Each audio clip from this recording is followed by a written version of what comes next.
Hey, basketball facts. Let me partake in this LeBron roasting. I'm all good for it. I I need to.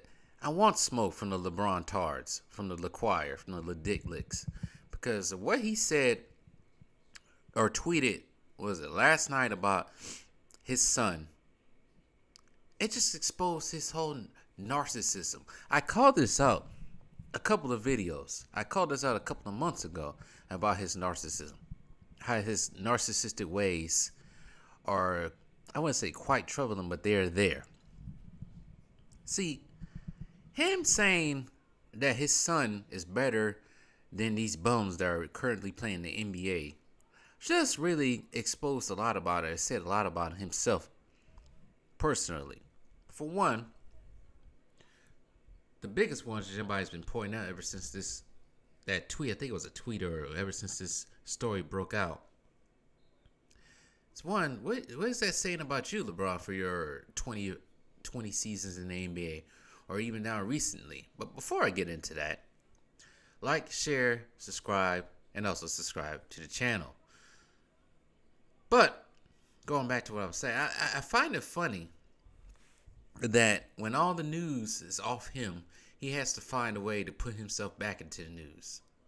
Just completely narcissistic. He's like a it girl in high school. The it girl back in high school that needed all the attention from everybody, and she didn't get the attention, she'll freaking freak out and start going crazy. That's LeBron. He's a freaking acts like a teenage girl. He looking around like, oh, nobody's talking about me. Why they keep talking about John Moran? They keep talking about John Moran. John Moran. Why they keep talking about him? Talk about me. Me. Look at me. Exalt in my fame. Me. That's LeBron. But anyways, that's what that tweet is basically was. And he kind of did it in spite of his own son. So now you putting your own son out there, putting a target on your son's back. Because now whenever he gets to the league, some of the players that whoever, it doesn't even matter whoever it was. I mean, who particularly it was, but whoever is in the league playing when he gets into the league, they gonna come for him. But then again, this league is too buddy, so I don't know. But somebody's gonna take offense to that. Apparently, they don't know who he was talking about, but I think people are trying to figure came up with the conclusion that he's probably talking about the Boston and Cleveland game last night. But I just find it funny if he did say something about the Boston and Cleveland game that I think Darius Garland is one of his son's homeboys. So what is he saying about his son's homeboy? He ain't good enough? But what does that say about LeBron? That the competition you've been playing against for the last, let's say, just now 10 years isn't good enough? Or they're a bunch of bums compared to the competition from previous generations? So you didn't mean to tell me, LeBron, that if you was to play during the time of Jordan or Magic, 80s and 90s, you wouldn't be half the player or half of the accolades that you have now? Because that league was a little bit tougher than it is now. This league is like watching Disney Star Wars, watching the MCU. So freaking butterscones and unicorns and magic and fairies now. Watching those two franchises plummet. That's what the NBA is now. But who says, LeBron, who says your son gonna be that good? I would like to point out a video that a couple of people did, particularly Basketball Facts did a video about NBA players and their sons. There's probably, I want to say, every other NBA player that played in the NBA in the past, usually either their son's going to be really great or their son's going to be not as great as them. We all know two of them. Stephen Curry's dad, Dell Curry, he was just a three-point shooter. Steph turned out to be this generational talent.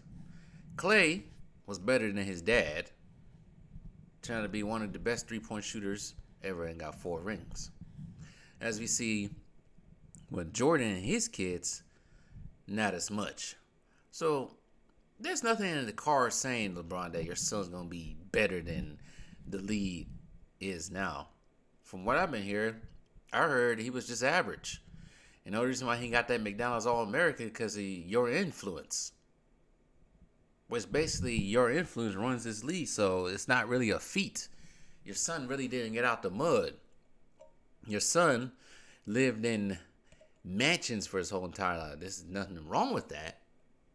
I'm not saying that at all. But I'm just saying, don't act like your kid is going to be all this and all that. Because he can get to the NBA and get dogged. I have no problems with Bonnie James. I bet he's a good little kid.